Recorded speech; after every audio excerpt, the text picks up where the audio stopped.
Haleluya, puji nama Tuhan. Shalom buat kita semua, Bapak Ibu yang terkasih, Bapak yang ada di rumah.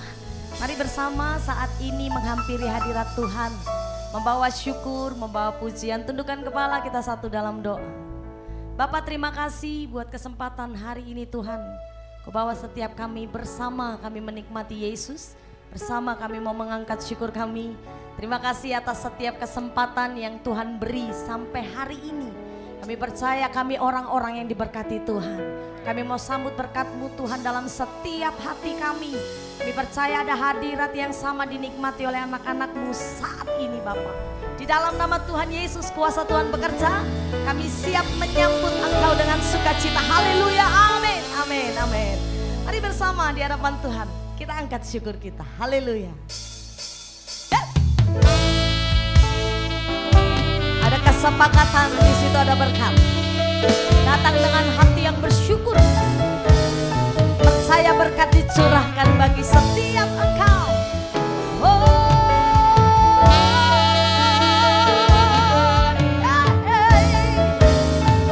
Kami sambut Yesus Tuhan. Sama-sama katakan. Come on. Sungguh alangkah baiknya, sungguh alangkah indahnya bila saudara semua hidup rukun bersama.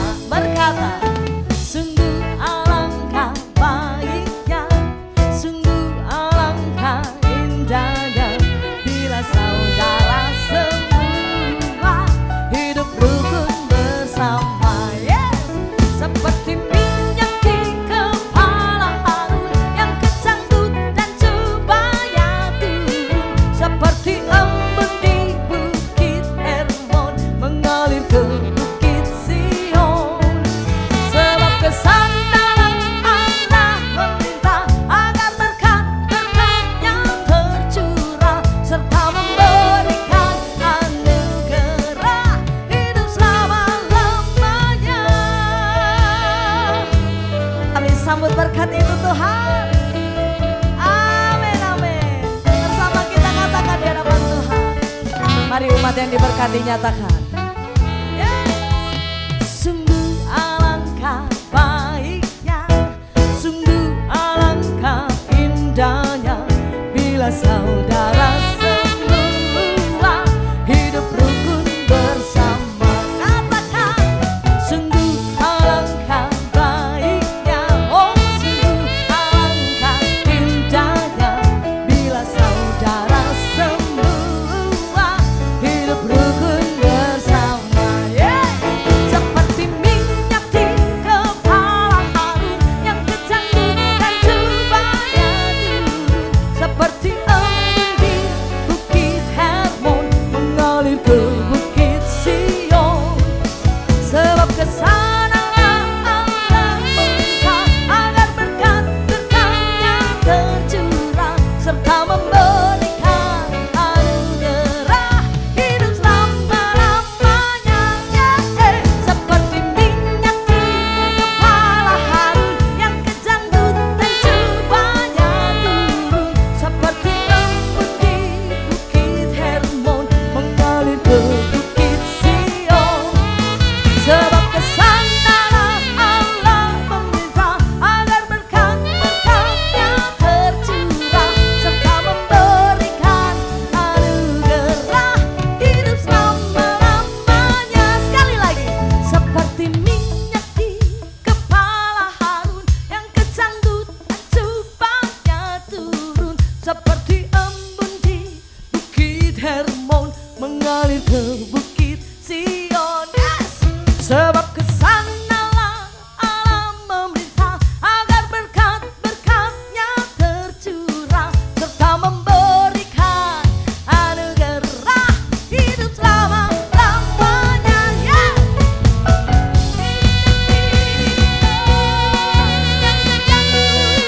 Yang kecanggut dan cobanya turun, seperti embun di bukit Hermon mengalir ke bukit Sion.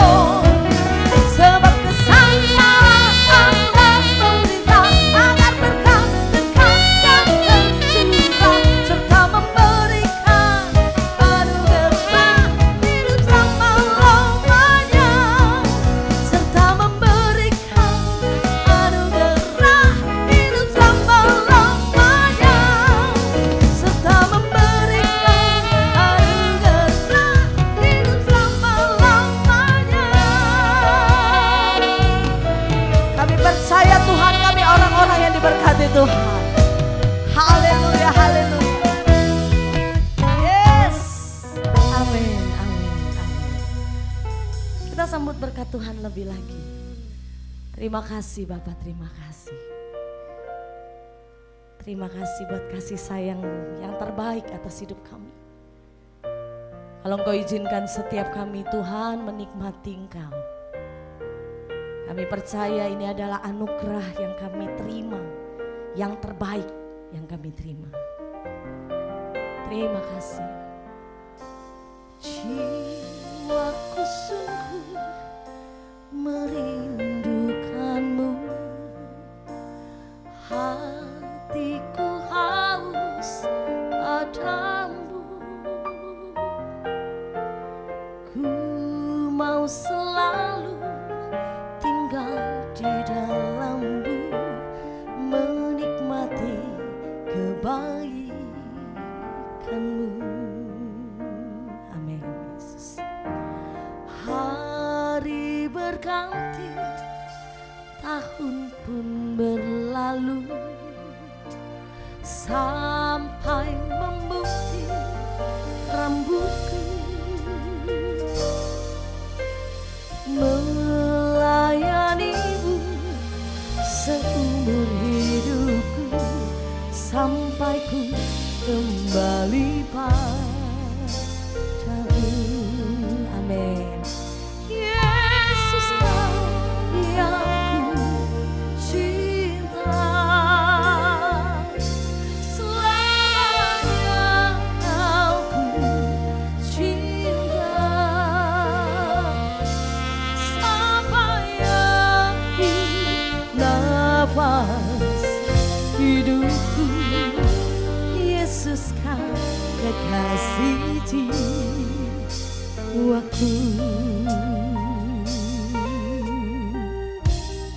Sama-sama katakan di hadapan Tuhan. Jiwaku sungguh merindukanmu, hatiku haus padamu. Ku mau selalu tinggal di dalammu, menikmati kebaikanmu. Nyatakan dengan sungguh, hari berganti, hari berganti, tahun pun berlalu, sampai memutih rambutku.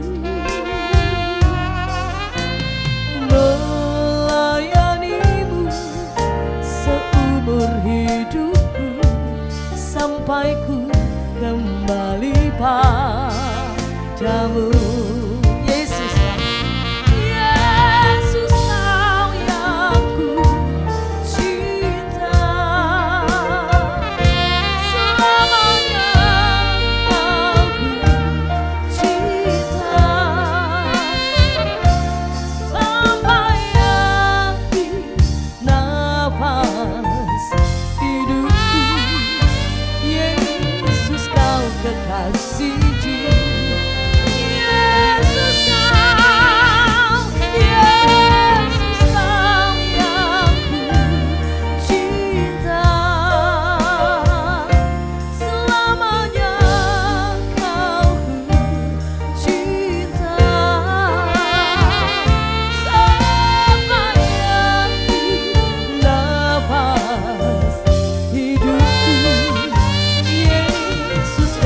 Kasih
Kami pakai kesempatan kami Tuhan untuk menjadi alat kemuliaan Tuhan. Kami pakai waktu kami Tuhan untuk menjadi saksi-Mu. Ingatkan kembali kami Tuhan bahwa hidup kami adalah hidup tentang Kristus, bukan tentang kami. Tentang nama Tuhan yang dimuliakan, tentang nama-Mu yang ditinggikan Tuhan. Untuk selama-lamanya kami bawa setiap cinta kami menghampiri-Mu Yesus. Yesus Kau, Yesus Kau yang ku cinta. Selamanya Kau ku cinta. Sampai akhir nafas hidupku, Yesus Kau kekasih jiwaku. Yesus Kau yang ku cinta. Yesus Kau yang ku cinta. Selamanya Kau ku cinta. Sampai akhir nafas hidupku, Yesus Kau kekasih jiwaku. Sampai akhir, sampai akhir nafas hidupku, Yesus Kau kekasih jiwaku. Sampai akhir nafas hidupku, Yesus Kau kekasih jiwaku.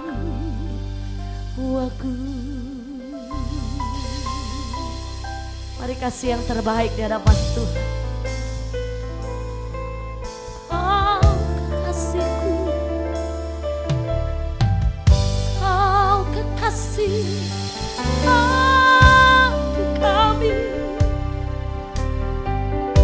Segala pujian,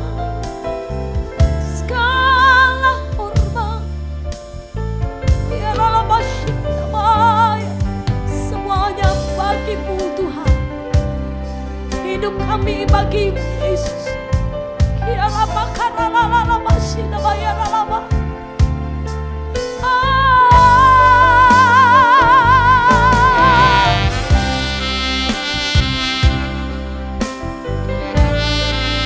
Selamanya kasih setia-Mu, kami alat-Mu Tuhan. Kami pinjam mata-Mu Tuhan. Biarlah nama-Mu yang dimuliakan, yang ditinggikan, biarlah segalanya.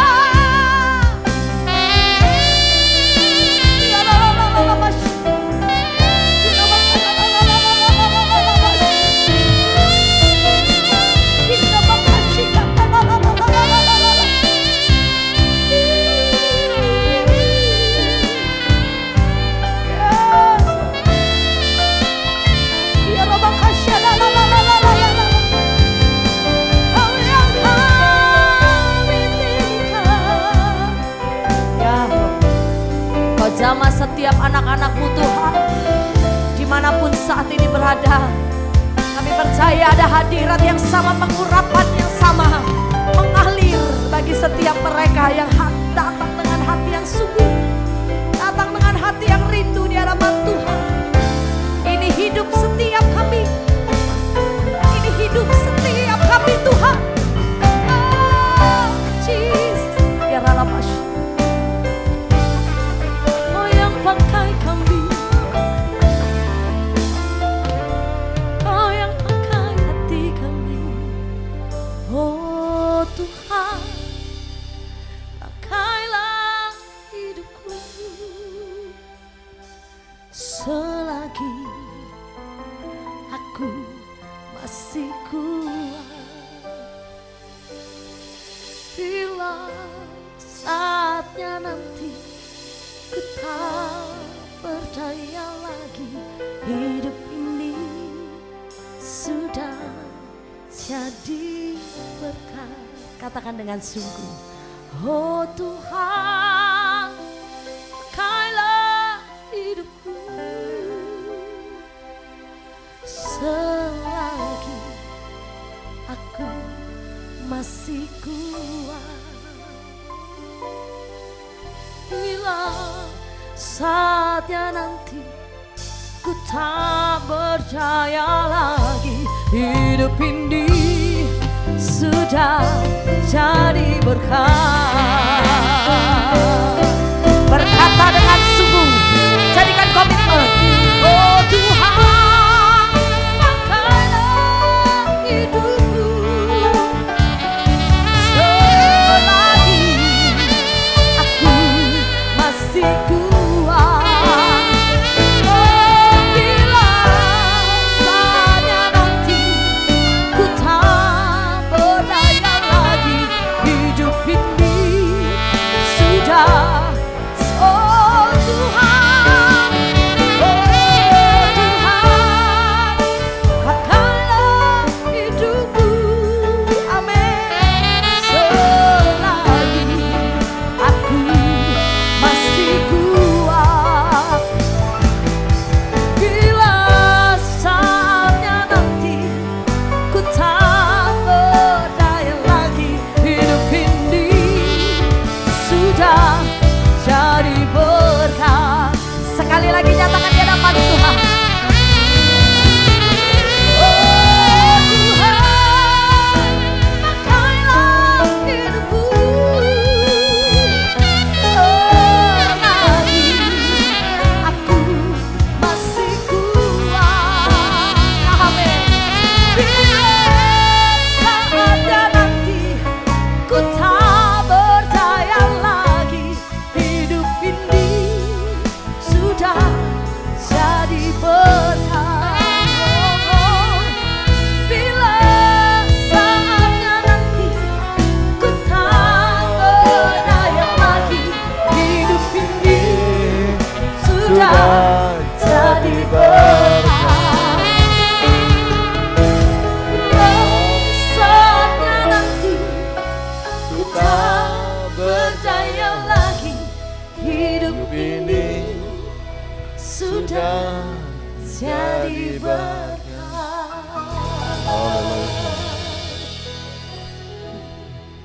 Benar Tuhan, kami rindu hidup kami ini sungguh boleh menjadi berkat Tuhan. Kami yang penuh keterbatasan ini Tuhan, biar Tuhan pakai kami Tuhan, menjadi alatnya Tuhan. Kerinduan kami, lalu pelayanan kami, nama Yesus saja yang ditinggiin muliakan. Dan kami sungguh boleh menjadi berkat. Terima kasih Tuhan, terima kasih kalau kami ada sebagaimana kami ada, itu hanya anugerah Tuhan saja semata-mata. Kalau kami masih boleh hidup sehat, kuat, bernafas gratis, cuma-cuma dalam situasi seperti ini, itu hanya kemurahan Tuhan saja semata-mata. Kalau kami masih bisa Tuhan menikmati berkat-berkat Tuhan jasmani dan rohani, bahkan masih bisa menikmati perlindungan, penyertaan, pemeliharaan Tuhan Yesus yang luar biasa dalam situasi seperti ini, itu hanya anugerah Tuhan saja semata-mata. Yang kami bisa buat, yang kami bisa lakukan hanya bersyukur, memuji, muliakan nama Tuhan saja. Kami sudah buka hati kami perlu firman Tuhan. Sebab firman Tuhan itu kekuatan bagi kami. Firman-Mu yang menuntun siap langkah kami, menjadikan kami lebih dari pemenang. Hamba-Mu tidak beda dengan orang lain, hamba-Mu penuh keterbatasan. Urapi hamba-Mu dengan kuasa urapan Roh Kudus Tuhan. Kuasa yang bukan dari Tuhan, yang coba mengambil berkat firman Tuhan, kami sepakat dalam nama Yesus. Kami patahkan dalam nama Yesus. Dan kami persilakan Roh Kudus berkarya, sehingga firman-Mu menjadi berkat bagi kami semua umat-Mu. Dalam nama Yesus, semua yang siap menerima berkat firman Tuhan sama-sama katakan amin. Silakan duduk. Shalom. Puji nama Tuhan ya. Tema kita saat ini adalah mirror meaning ya. Nah, Bapak Ibu, artinya arti cermin atau arti dari bagi kita sebuah kaca ya. Kaca itu cermin itu artinya apa? Kita lihat ya. Dia 3 ayat saja. Yakobus 1. Kita lihat dalam Yakobus 1 ayat yang ke-22 sampai ke-24. Tema kita saat ini adalah mirror meaning ya, artinya arti cermin Arti kaca bagi kita itu apa? Fungsi dari cermin itu bagi kita apa? Ya, Yakobus 1 ayat 22 sampai yang ke 24. Yakobus 1 ayat yang ke-22. Tetapi hendaklah kamu menjadi pelaku firman dan bukan hanya pendengar saja. Sebab jika tidak demikian kamu menipu diri sendiri. Sebab jika seorang hanya mendengar firman saja dan tidak melakukannya, ia adalah seumpama seorang yang sedang mengamat-amati mukanya yang sebenarnya di depan cermin. Baru saja ia memandang dirinya, ia sudah pergi atau ia segera lupa bagaimana rupanya. Tema kita pada sore hari ini adalah mirror meaning, ya, artinya arti cermin, arti sebuah kaca bagi kita. Bapak Ibu tadi dikatakan bahwa kita bukan hanya menjadi pendengar-pendengar saja, kita harus menjadi pelaku firman Tuhan. Dikatakan saudara dan saya bukan hanya mendengarkan firman Tuhan saja, tapi saudara dan saya harus melakukan firman Tuhan. Alkitab berkata, catat baik-baik, bahwa setiap orang yang mendengarkan firman Tuhan dan melakukannya, ya, dia seperti seseorang yang membangun rumahnya di atas batu. Dan ketika turun hujan, ya, dan banjir itu datang, maka rumah itu tidak akan roboh. Kenapa? Sebab rumah itu dibangun di atas batu. Ya, Matius 7 ayat 24 sampai 25. Matius 7 ayat yang ke-24 sampai ke-25. Matius 7 ayat yang ke-24. Setiap orang yang mendengar perkataanku ini dan melakukannya, ia sama dengan orang yang bijaksana yang mendirikan rumahnya di atas batu. Kemudian turunlah hujan dan datanglah banjir, lalu angin melanda rumah itu, tetapi rumah itu tidak rubuh sebab didirikan di atas batu. Dikatakan setiap orang yang membangun, ya, setiap orang yang mendengarkan firman Tuhan dan melakukannya, dia sama seperti seorang yang bijaksana yang membangun rumahnya di atas batu. Ketika hujan itu turun dan banjir itu datang, maka rumah itu akan roboh. Kenapa? Karena dibangun di atas batu. Bapak Ibu, ya, lalu apa yang terjadi dengan Rahab si pelacur itu? Kenapa kok si Rahab pelacur ini, kok dia disejajarkan, ya, dia diangkat, ya, dengan tokoh-tokoh iman di dalam Alkitab? Kenapa kok si Rahab pelacur ini, kok dia itu disejajarkan dengan Abraham, dengan Musa dan juga Elia? Kenapa? Catat baik-baik. Sebab Rahab ini, walaupun dia pelacur, dia cuma tahu sedikit firman Tuhan, tapi yang sedikit itu dia lakukan. Rahab hanya mendengarkan sedikit firman Tuhan, tapi yang sedikit itu dia lakukan, dia laksanakan, dia buat. Amin. Ya, tapi sebaliknya kita lihat, ya, orang-orang ahli Taurat. Ahli Taurat itu tahu banyak tentang firman Tuhan, bahkan mereka mengajarkan firman Tuhan. Lebih dari itu mereka banyak hafal ayat firman Tuhan. Tapi apa yang terjadi? Tidak ada satu ayat pun yang mereka lakukan. Itu sebabnya Yesus sampai menyebut mereka ular beludak. Nah, mungkin saudara sudah banyak kali mendengarkan firman Tuhan, atau saudara sudah banyak kali, ribuan kali sudah mendengarkan khotbah. Bahkan mungkin ada puluhan atau ratusan ayat yang saudara hafal. Catat baik-baik, saya mau beritahu pada saudara. Ya, jangan saudara pernah bangga kalau sudah banyak hafal ayat. Ya, Yesus tidak pernah terpaku, Yesus tidak pernah terpukau, Yesus tidak pernah terpana dengan saudara banyak kali dengar firman Tuhan. Yesus tidak pernah tertarik, tidak pernah terpesona, sudah ribuan kali dengarkan firman Tuhan. Tapi Yesus terpesona, Yesus akan terpukau ketika saudara melakukan firman Tuhan. Amin. Saudara boleh bangga kalau saudara melakukan firman Tuhan, bukan hanya hafal ayat. Amin. Tadi dikatakan, ya, bahwa ketika saudara mendengarkan firman Tuhan dan tidak melakukannya, ketika saudara hanya menjadi pendengar firman Tuhan dan bukan menjadi pelaku firman Tuhan, maka saudara dikatakan sama saja menipu diri saudara sendiri. Waktu saudara mendengar firman Tuhan dan tidak melakukannya, saudara menipu diri saudara sendiri. Nah, saya mau tanya, ya, siapa yang di sini pernah ditipu orang? Atau uangnya pernah diciak sama orang? Ketika saudara ditipu oleh orang, uang saudara diciak oleh orang, maka bagaimana perasaan saudara? Pasti marah, kecewa, ya, pasti juga mangkel, ya, pasti juga sedih, susah. Ya, apalagi yang menipu saudara itu adalah teman dekat saudara. Ya, apalagi yang ciak uang saudara, yang makan uang saudara itu adalah keluarga saudara sendiri. Mungkin saudara bisa mengampuni, tapi saya beritahu, ya, catat baik-baik, saudara pasti tidak akan bisa melupakan. Amin. Apalagi, ya, yang menipu saudara, yang ciak uang saudara, yang makan uang saudara itu adalah teman gereja saudara. Setiap ke gereja ketemu. Ya, mungkin ya saudara bisa menghindar, ya, mungkin saudara bisa mengampuni, tapi catat baik-baik, yang saya yakin, saya percaya, saudara tidak bisa melupakan. Amin. Saudara tidak bisa melupakan. Amin. Ya, pas itu sebabnya. Ya, setiap ke gereja ketemu dengan orang itu. Ya, setiap ibadah ketemu dengan orang itu. Itu sebabnya tidak sedikit orang itu artinya banyak orang akhirnya pindah gereja. Saudara, tadi dikatakan, baca catat baik-baik ya. Tadi dikatakan, wah, kalau saudara hanya menjadi pendengar firman Tuhan dan bukan jadi pelaku, maka sama saja saudara menipu diri saudara sendiri. Ketika saudara hanya mendengarkan firman Tuhan dan tidak melakukannya, saudara itu menipu diri saudara sendiri. Nah, catat baik-baik. Kalau yang menipu saudara itu orang lain, saudara mungkin masih bisa menghindar, berusaha menghindar. Ya, kalau yang menipu saudara itu orang lain, saudara masih bisa mengampuni. Tapi kalau yang menipu saudara adalah diri saudara sendiri, lalu bagaimana cara menghindar? Ya, kalau yang menipu saudara adalah diri saudara sendiri, bagaimana saudara bisa menghindar? Bagaimana cara mengampuni? Itu sebabnya tidak sedikit orang yang akhirnya menjadi stres, menjadi stroke, menjadi strip, akhirnya stop dan selesai. Kenapa? Sebab mereka yang menipu mereka adalah diri mereka sendiri. Itu sebabnya saya beritahu pada saudara, catat baik-baik. Mari kita menjadi pelaku firman Tuhan. Bukan hanya menjadi pendengar. Catat baik-baik, saya mau beritahu pada saudara. Mari saudara kita melakukan firman Tuhan, bukan hanya mendengarkan firman Tuhan. Amin. Kalau kita lihat ayat 23 dan ayat 24 di dalam Yakobus tadi, ayat 23 dan 24. Sebab jika seorang hanya mendengar firman saja dan tidak melakukannya, ia adalah seumpama seorang yang sedang mengamat-amati mukanya yang sebenarnya di depan cermin. Baru saja ia memandang dirinya, ia sudah pergi atau ia segera lupa bagaimana rupanya. Orang yang mendengar ya firman Tuhan dan tidak melakukan, ya catat baik-baik. Ya, bukan saja dia menipu dirinya sendiri, tapi orang yang mendengarkan firman Tuhan tapi tidak melakukannya, dia sama seperti seseorang yang mengamat-amati wajahnya di depan cermin. Ya, tapi setelah itu dia lupa bagaimana ya wajahnya itu. Sekali lagi, orang yang catat baik ya, orang yang hanya menjadi pendengar firman Tuhan saja, bukan menjadi pelaku firman Tuhan.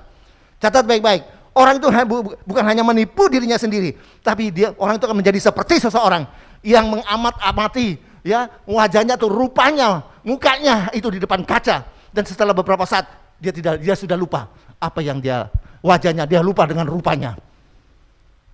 Amin. Ya, dia lupa dengan rupanya. Nah, saya mau tanya, sebelum saudara kesini atau ladies dari pimpin pujian kesini, sebelum kesini, kira-kira apa yang saudara lakukan? Apa yang dilakukan? Atau gini aja, kalau saudara mau pergi ke sebuah pesta, sebelum keluar rumah, apa yang saudara buat? Ya, ketika saudara akan pergi sebuah resepsi, sebelum keluar rumah, apa yang saudara lakukan? Pasti berkaca, pasti bercermin. Amin. Ya, penampilan saudara sudah oke atau belum? Rambutnya sudah disisir atau sudah rapi belum? Ibu-ibu ya, bedaknya sudah rata atau belum? Ya, itu punya lipstick keperencet atau enggak? Ya, sudah tersemir atau tidak? Ya, itu dicek dulu. Catat baik-baik, dengar baik-baik. Ya, ketika kita bercermin, ketika saudara dan saya bercermin, maka catat baik-baik, cermin itu akan menunjukkan kepada saudara keadaan saudara yang sebenarnya. Amin. Ketika saudara berkaca, maka kaca itu akan memberitahukan kepada saudara, akan melapor kepada saudara keadaan saudara yang sebenarnya.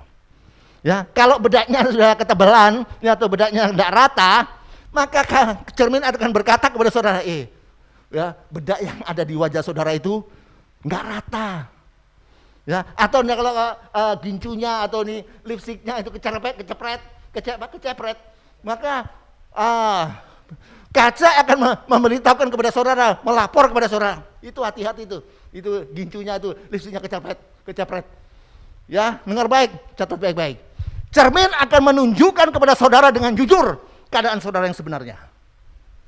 Amin. Ya, kaca akan memberitahukan kepada saudara, akan melapor kepada saudara dengan jujur keadaan saudara yang sebenarnya. Catat baik-baik. Cermin tidak pernah berkata bohong kepada saudara. Kaca tidak pernah berkata dusta kepada saudara. Artinya, cermin itu adalah alat yang jujur untuk menunjukkan keadaan saudara yang sebenarnya. Ya, artinya kaca itu adalah sarana yang jujur untuk memberitahukan keadaan saudara yang sebenarnya. Amin. Amin. Ketika saudara bercermin, waktu itu mungkin contoh ya, waktu ketika saudara bercermin, waktu itu rambut saudara belum rapi, belum disisir, maka catat baik-baik ya. Maka kaca atau cermin itu akan bukan hanya menunjukkan keadaan saudara yang sebenarnya, tapi kaca atau cermin akan memberitahukan kepada saudara apa yang harus saudara lakukan. Amin. Sekali lagi, ketika saudara berkaca atau saudara bercermin, ya, maka contoh waktu itu ibu-ibu bedaknya ketebalan, ya, bedaknya tidak rata. Maka kaca atau cermin itu bukan hanya menunjukkan keadaan ibu-ibu itu yang sebenarnya, tapi kaca atau cermin itu akan memberitahukan kepada saudara, menunjukkan kepada saudara apa yang harus ibu-ibu itu lakukan. Amin. Amin. Sama. Ketika saudara mendengarkan firman Tuhan akan menunjukkan kepada saudara dengan jujur keadaan saudara yang sebenarnya. Amin. Ketika saudara mendengarkan firman Tuhan, firman Tuhan akan menunjukkan, memberitahukan kepada saudara dengan jujur keadaan saudara yang sebenarnya. Dan bukan itu saja, ya, firman Tuhan juga akan memberitahukan saudara apa yang harus saudara lakukan. Amin. Amin. Catat baik-baik ya. Ketika cermin menunjukkan keadaan saudara yang sebenarnya. Contohnya rambutnya belum rapi, belum disisir. Ya, belum disisir. Maka secara otomatis ya, cermin itu akan memberitahukan saudara apa yang harus saudara lakukan. Sekali lagi, ya. Ketika kaca memberitahukan kepada ibu-ibu bahwa ya keadaan ibu-ibu ya, yang sebenarnya, ya, contohnya bedaknya ketebalan, tidak rata, atau ginjunya kecepret tadi ya. Ketika cermin memberitahukan keadaan yang sebenarnya, maka secara otomatis cermin atau kaca itu akan memberitahukan kepada ibu-ibu atau memberitahukan kepada saudara apa yang harus saudara lakukan, apa yang harus ibu-ibu lakukan. Dan kalau saudara tidak lakukan, kalau ibu-ibu tidak lakukan, maka ketika ibu-ibu atau saudara pergi ke pesta, ya, maka orang yang di pesta itu yang akan menegur saudara. Orang di pesta itu yang akan memberitahukan saudara keadaan saudara yang sebenarnya. Ya, amin. Orang-orang di pesta itu yang akan memberitahukan kepada ibu-ibu keadaan ibu-ibu yang sebenarnya. Ya, yang akan memberitahukan apa yang harus dilakukan ke ibu-ibu itu. Ya, halo Bu, aduh, itu loh bedaknya itu loh. Kok tebel, enggak rata. Kayak mau main sandiwara, Bu. Ya, lalu mereka menegur, mereka berkata, Bu, itu loh, itu dia listriknya kok sampai kecerepret, Bu, mau ke sana kemari, Bu, kayak Mickey Mouse, Bu. Ya, sama, saya mau beritahu pada saudara dengar baik. Ketika saudara mendengarkan firman Tuhan akan memberitahukan dengan jujur keadaan saudara yang sebenarnya. Amin. Sekali lagi, ketika saudara mendengarkan firman Tuhan akan melapor kepada saudara, memberitahukan kepada saudara dengan jujur keadaan saudara yang sebenarnya, tidak pernah berusaha. Dan bukan saja, firman Tuhan juga akan memberitahukan ke saudara apa yang harus saudara lakukan. Amin. Dan kalau saudara dilakukan, maka Yesus sendiri yang akan menegur saudara. Yesus sendiri akan memberitahukan kepada saudara apa yang harus saudara lakukan.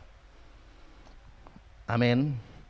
Dan saya beritahu, kalau Yesus yang beritahukan, kalau Yesus yang tunjukkan, pasti yang terbaik. Ya, sehingga hidup saudara menjadi lebih baik. Amin.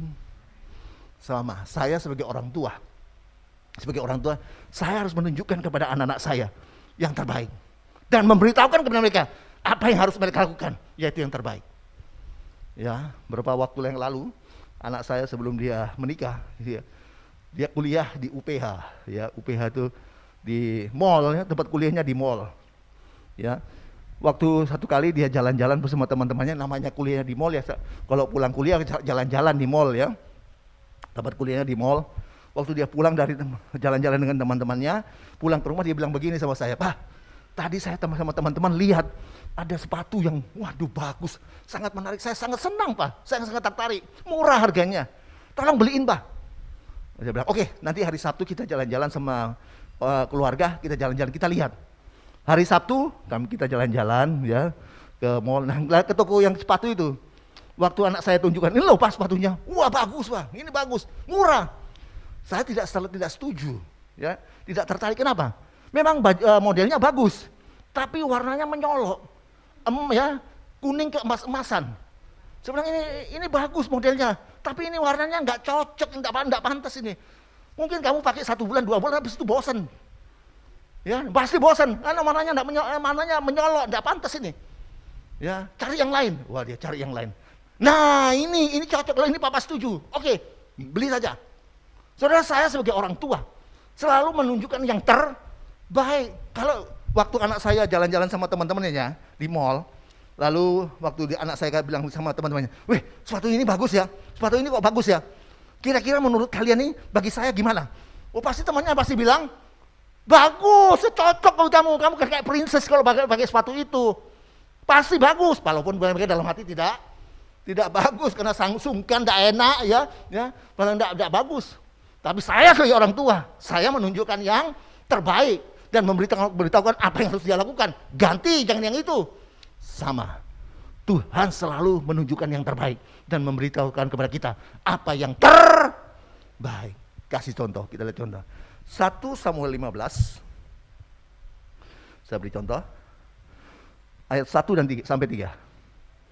1 Samuel 15 ayat 1 sampai 3. 1 Samuel 15 ayat yang pertama. Berkatalah Samuel kepada Saul, "Aku telah diutus oleh Tuhan untuk mengurapi engkau menjadi raja atas Israel umatnya. Oleh sebab itu dengarkanlah bunyi firman Tuhan. Beginilah firman Tuhan semesta alam. Aku akan membalas apa yang dilakukan orang Amalek kepada orang Israel, karena orang Amalek menghalang-halangi mereka ketika orang Israel pergi dari Mesir. Jadi pergilah sekarang, kalahkanlah orang Amalek, tumpaslah segala yang ada padanya, dan janganlah ada belas kasihan kepadanya. Bunuhlah semuanya, laki-laki maupun perempuan, kanak-kanak maupun anak-anak yang menyusu, lembu maupun domba, unta maupun keledai." Nah, kita lihat ya, Tuhan menyuruh Saul yang sudah diangkat menjadi raja, menyuruh Saul untuk membunuh atau menumpas semua orang Amalek. Dari tua sampai yang kecil sampai bayi semua dibunuh. Ya, dan juga raja sampai rakyat jelata dibunuh. Bahkan kambing domba ya, semuanya ya, semua ternak dari orang Amalek harus dibunuh. Kenapa? Sebab orang Amalek ini ketika bangsa Israel keluar dari tanah Mesir, mereka menghalang-halangi, menghambat untuk bangsa Israel masuk ke dalam tanah perjanjian. Ya, itu sebabnya Tuhan menyuruh Saul untuk menghabiskan mereka orang-orang Amalek ini. Tapi apa yang terjadi? Memang ditumpas sampai habis, semuanya dihabis, tapi rajanya tidak ditumpas. Nah, kita lihat ayat 9. Bukan cuma rajanya, juga kambing domba yang tambun-tambun tidak dibunuh sama Saul ya. Ayat yang ke-9. Tetapi Saul dan rakyat itu menyelamatkan Agag dan kambing domba dan lembu-lembu yang terbaik dan tambun, pula anak domba dan segala yang berharga. Tidak mau mereka menumpas semuanya itu, tetapi segala hewan yang tidak berharga dan yang buruk, itulah yang ditumpas mereka. Semuanya ditumpas oleh Saul dan rakyat. Cuma satu yang tidak ditumpas, itu Raja Agag. Rajanya tidak ditumpas. Bahkan kambing, lembu, domba yang tambun-tambun itu tidak ditumpas, tidak dibunuh. Ya, tidak dibunuh. Padahal Tuhan menyuruh Saul untuk membunuh semuanya. Berarti dengar baik, Saul sedang menipu dirinya sendiri. Dia mendengarkan firman Tuhan tapi tidak melakukan firman Tuhan. Apa yang terjadi? Ya, catat baik-baik. Ya, kenapa? Saya mau beritahu Bapak Ibu, dengar baik. Kalau Tuhan menyuruh sesuatu, memberitahukan sesuatu, pasti itu yang terbaik. Kenapa? Hanya gara-gara Saul itu yang menyelamatkan Raja Agag, sampai bangsa Israel ini hampir dipunahkan oleh keturunannya Agag, hampir dipunahkan. Kita lihat Esther 3. Ya, Esther. Kalau Tuhan menyuruh sesuatu, memberitahukan sesuatu, itu yang terbaik. Esther 3 ayat 1 dan 2. Pelan-pelan ya ayat itu ya. Esther 3 ayat yang ke-1. Sesudah peristiwa-peristiwa ini, maka Haman bin Hamedata, orang Agag ya, dikaruniailah kebesaran oleh Raja Ahasiweros, dan pangkatnya dinaikkan serta kedudukannya ditetapkan di atas semua pembesar yang ada di hadapan Baginda. Dan semua pegawai raja yang di pintu gerbang istana raja berlutut dan sujud kepada Haman, sebab demikianlah diperintahkan raja tentang dia.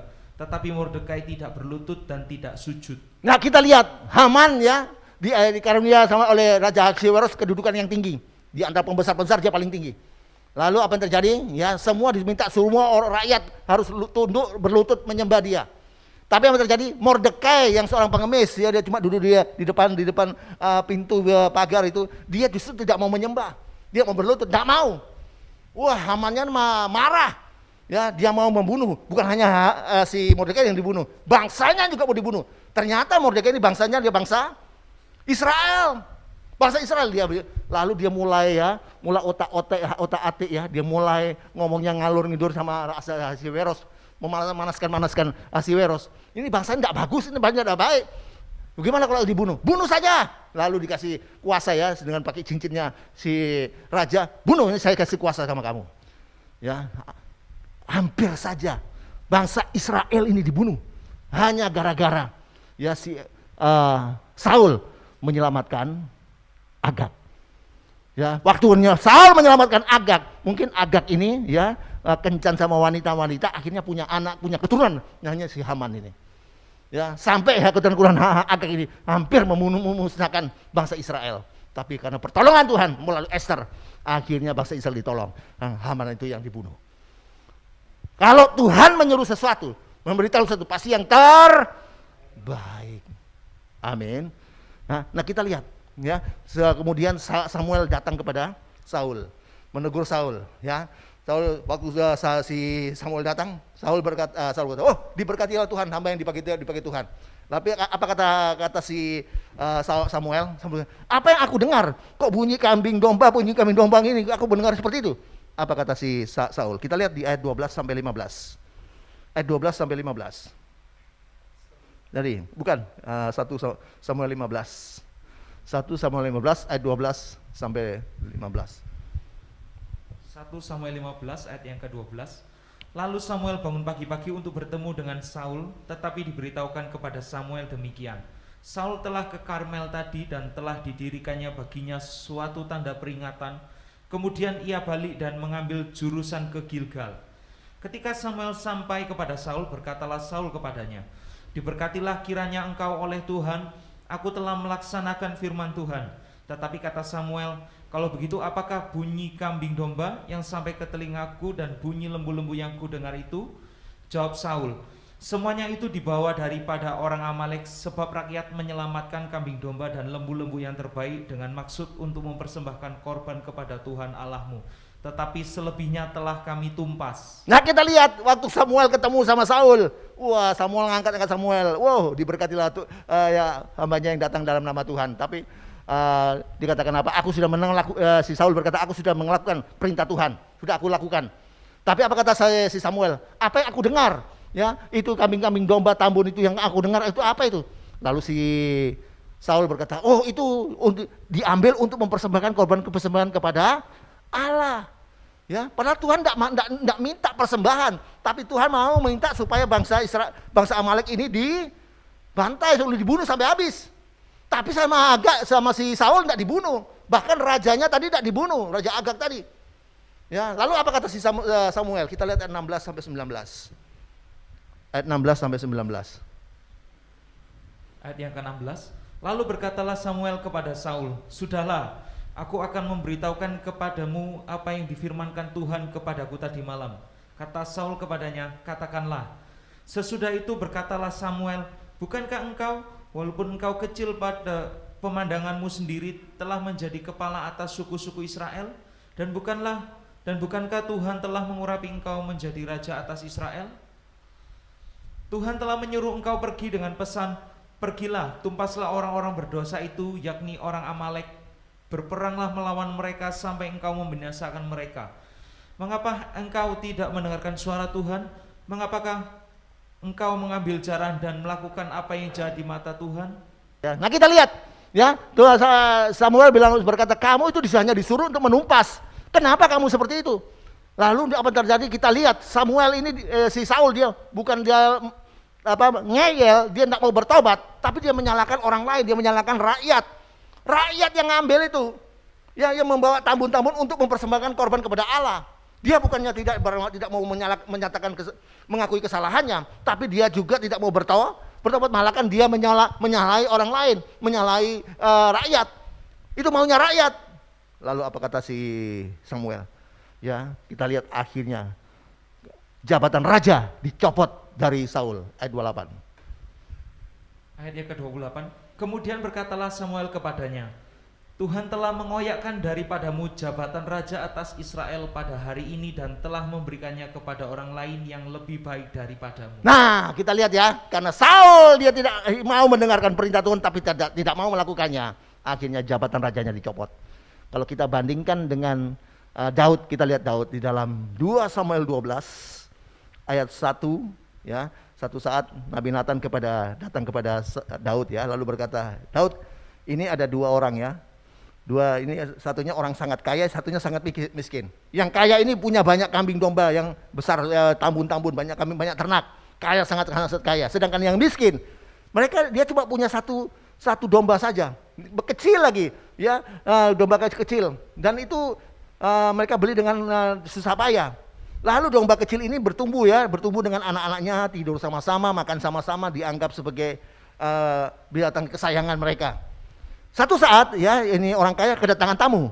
Lalu si orang kaya ini ingin memberikan makanan ya, mempersembahkan hidangan makanan. Tapi dia tidak rela kalau kambing dombanya itu dikorbankan. Maka yang kambing domba yang masih kecil yang punyanya orang miskin tuh diambil untuk diberikan, untuk dijadikan hidangan. Apa yang terjadi? Daud marah. Daud berkata apa? Oh, orang itu harus dibunuh dan domba itu yang kecil itu harus diganti 4 kali lipat. Kita lihat ayat 1 sampai 6. 2 Samuel 12 ayat 1 sampai 6. 2 Samuel 12 ayat 1 sampai yang ke-6. Tuhan mengutus Nathan kepada Daud. Ia datang kepada Daud dan berkata kepadanya, ada 2 orang dalam suatu kota, yang seorang kaya, yang lain miskin. Si kaya mempunyai sangat banyak kambing domba dan lembu sapi. Si miskin tidak mempunyai apa-apa selain dari seekor anak domba betina yang kecil yang dibeli dan dipeliharanya. Anak domba itu menjadi besar padanya bersama-sama dengan anak-anaknya, makan dari suapnya dan minum dari pialanya, dan tidur di pangkuannya seperti seorang anak perempuan baginya. Pada suatu waktu orang kaya itu mendapat tamu dan ia merasa sayang mengambil seekor dari kambing dombanya atau lembunya untuk memasaknya bagi pengembara yang datang kepadanya itu. Jadi ia mengambil anak domba betina kepunyaan si miskin itu dan memasaknya bagi orang yang datang kepadanya itu. Lalu Daud menjadi sangat marah karena orang itu dan ia berkata kepada Nathan, demi Tuhan yang hidup, orang yang melakukan itu harus dihukum mati. Dan anak domba betina itu harus dibayar gantinya 4 kali lipat karena ia telah melakukan hal itu dan oleh karena ia tidak kenal belas kasihan. Nah, kita lihat ya, orang kaya ini punya banyak kambing domba, ya banyak ternak, akhirnya mengambil punya orang miskin yang cuma satu-satunya ya, yang sudah dianggap seperti anaknya katanya tadi ya, kalau diambil sampai si Daud marah. Daud katakan orang itu harus mati dan domba itu harus dikali 4 kali lipat. Lalu apa kata si Samuel? Kamulah orang itu, engkaulah orang itu. Kenapa?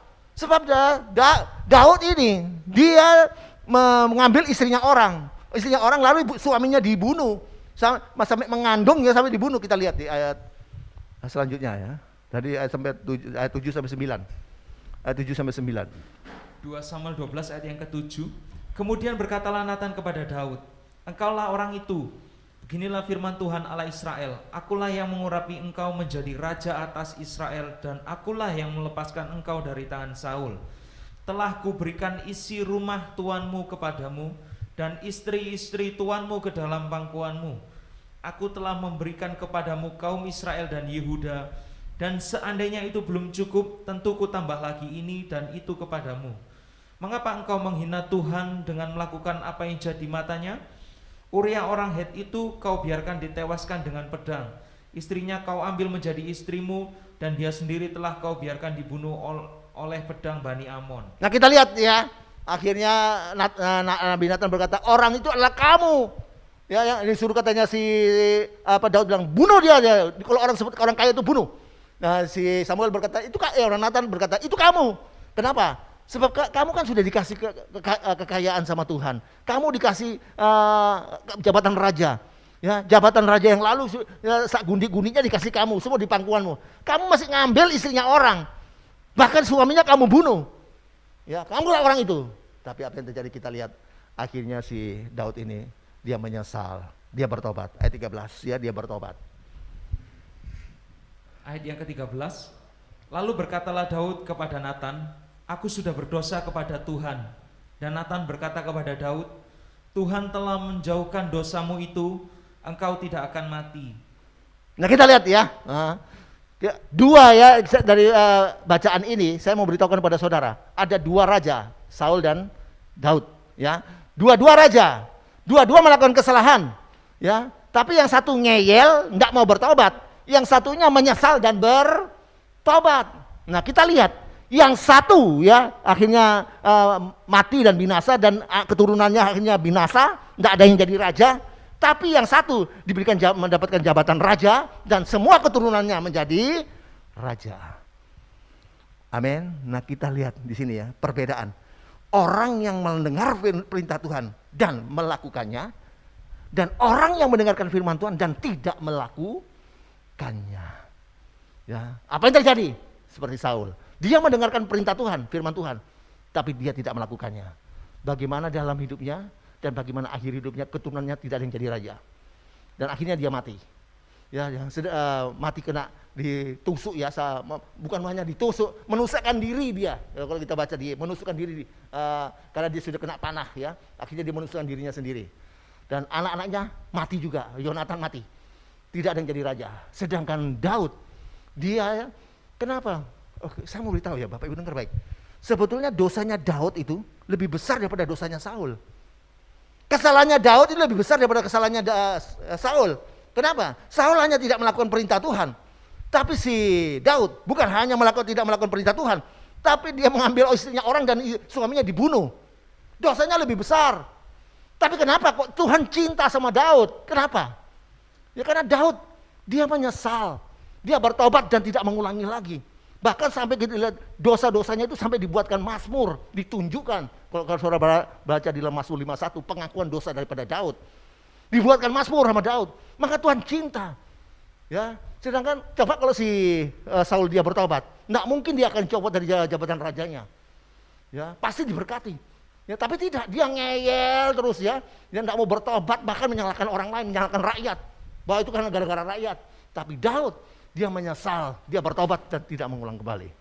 Bahkan dia buatkan mazmur, dosa-dosanya itu dipaparkan melalui mazmur. Itu sebenarnya Tuhan cinta dengan dia. Keturunannya semua jadi raja. Amin. Ya, maka saya mau beritahu, ya Tuhan akan membuat perbedaan. Orang yang mendengarkan firman Tuhan dan melakukannya, dan orang yang mendengarkan firman Tuhan dan tidak melakukannya, Tuhan akan beri beda. Maliaki 3 ayat 18. Tim musik. Maliaki 3 ayat yang ke-18. Maka kamu akan melihat kembali perbedaan antara orang benar dan orang fasik, antara orang yang beribadah kepada Allah dan orang yang tidak beribadah kepadanya. Tuhan akan memberikan perbedaan. Orang yang beribadah dan tidak beribadah, artinya Tuhan akan memberikan perbedaan orang yang mendengarkan firman Tuhan dan melakukannya, dan orang yang mendengarkan firman Tuhan dan tidak melakukannya. Tuhan akan beri perbedaan. Amin. Saya mau beritahu pada Bapak Ibu dengar baik. Ingat, Tuhan tidak pernah terpukau dengan saudara hafal ayat, ya banyak hafal ayat. Tuhan tidak pernah terpana, Tuhan tidak pernah tertarik dengan saudara bolak-balik mendengarkan khotbah. Ribuan kali saudara dengar khotbah, Tuhan tidak pernah tertarik.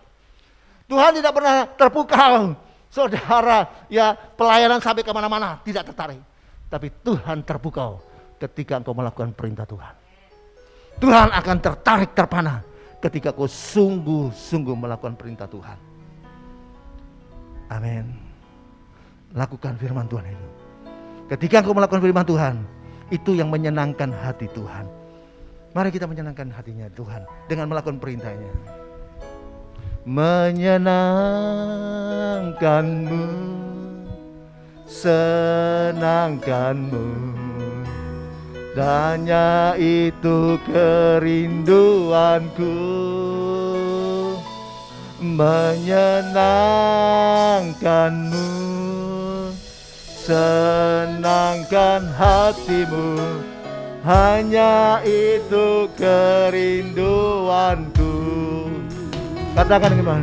Menyenangkanmu, menyenangkanmu, senangkanmu, hanya itu kerinduanku. Menyenangkanmu, hatimu, hanya itu kerinduanku.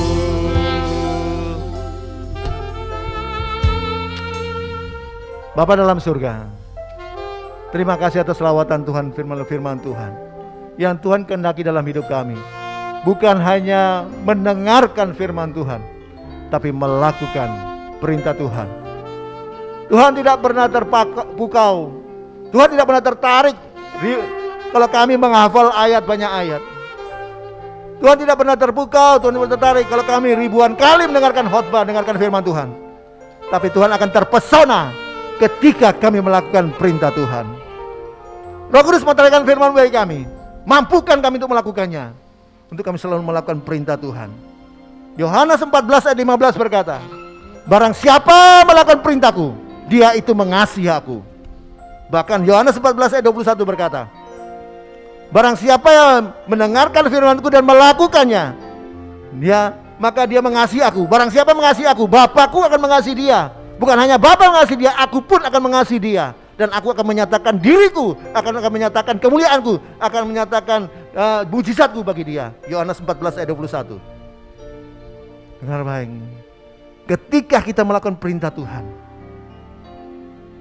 maka Tuhan akan diam di dalam hati kita, hidup kita. 1 Yohanes 3 ayat 19 sampai 20, sampai 1 Yohanes 3 ayat 19, 21 dan bahkan di ayat 24. Kalau kita melakukan perintah Tuhan, dia akan diam di dalam hati kita. Bahkan 1 Yohanes 5 ayat 1 sampai 5. Ketika kami melakukan perintah Tuhan, kita bisa mengalahkan dunia ini. Meteraikan Roh Kudus firman bagi kami, mampukan kami untuk melakukannya. Kami selalu melangkah sesuai firman Tuhan dan melakukan perintah Tuhan. Sehingga kami semua umat-Mu, jemaat-Mu diberkati oleh Tuhan. Lawat setiap jemaat-Mu dimanapun berada Tuhan. Yang sakit Tuhan sembuhkan dalam nama Yesus. Yang mengalami masalah apapun, masalah rumah tangga, ekonomi, masalah pekerjaan, Tuhan berikan jalan keluar. Tuhan, demikian juga Tuhan, yang kekurangan Tuhan yang cukupkan. Perlindungan atas kami semua, jemaat-Mu, umat-Mu dimanapun berada. Berkati semua hamba-hamba yang melayani, hamba-hamba Tuhan yang melayani. Kami tetap berdoa untuk Bapak Muhammad KC Tuhan, Kau yang memberkati dan melindungi dia. Pemerintahan yang ada Bapak Joko Widodo diberkati oleh Tuhan, dilindungi oleh Tuhan, disertai oleh Tuhan. Dijauhkan dari musuh dari luar maupun musuh dari dalam. Tambahkan hikmat bagi Bapak Joko Widodo sebagai presiden Tuhan, dan wibawa sebagai presiden. Tambahkan bagi Bapak Joko Widodo. Terima kasih Tuhan, terima kasih. Semua program Elroy Tuhan yang memberkati. Baik ibadah YouTube, baik ibadah Zoom meeting tiap hari Kamis, dan juga doa pagi setiap pagi Tuhan, Senin sampai Sabtu diberkati Tuhan. Dipakai Tuhan luar biasa. Semuanya untuk kemuliaan nama Tuhan saja. Terima kasih Tuhan, terima kasih. Terpuji Tuhan sekali selamanya.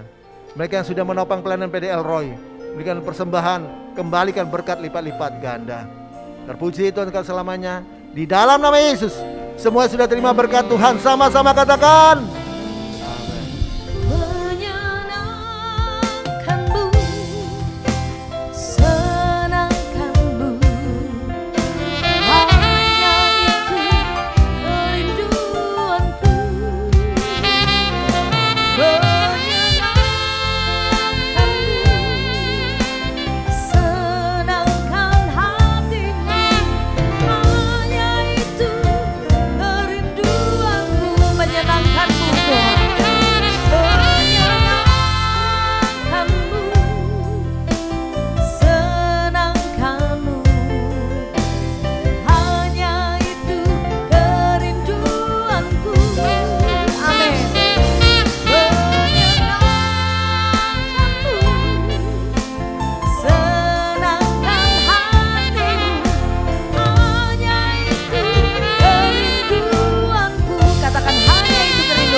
Kami menyenangkan hati Tuhan ketika kami melakukan perintah Tuhan.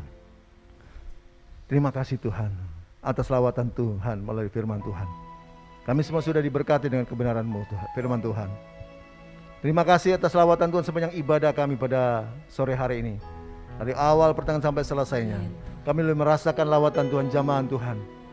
Tuhan, terima kasih Tuhan. Biar setiap pujian penyembahan kami boleh menyenangkan hati Tuhan, menjadi berkat bagi setiap jemaat Tuhan yang dalam banyak pergumulan. Tuhan, firman Tuhan menjadi kekuatan bagi kami, iman kami ditambah-tambahkan. Terima kasih Tuhan, terima kasih Tuhan. Kami menyerahkan juga Tuhan untuk setiap program-program Elroy dimanapun berada, dilakukan Tuhan yang memberkati. Terima kasih semua tim yang melayani, Tuhan kembalikan lipat-lipat ganda. Terima kasih, jemaat angkat tanganmu dan terimalah berkat damai sejahtera dari Allah Bapa. Jaminan keselamatan pasti selamat dari krisis Tuhan, yang dijamin dengan kematian, kebangkitan dan kenaikan Yesus ke surga, dan kedatangannya yang kedua kali untuk menjemput kita dibawa masuk dalam kerajaan surga, dan pertolongan, penyertaan, perlindungan, pemeliharaan Tuhan yang luar biasa melimpah-limpah, penghiburan, kuasa, urapan Roh Kudus dari Roh Kudus yang dahsyat ajaib luar biasa melimpah-limpah menyertai kita dari saat ini sampai Maranatha Yesus dan kedua kali, dan sampai selama-lamanya. Dalam nama Yesus, semua sudah terima berkat Tuhan, sama-sama katakan Amin. Amin. Haleluya.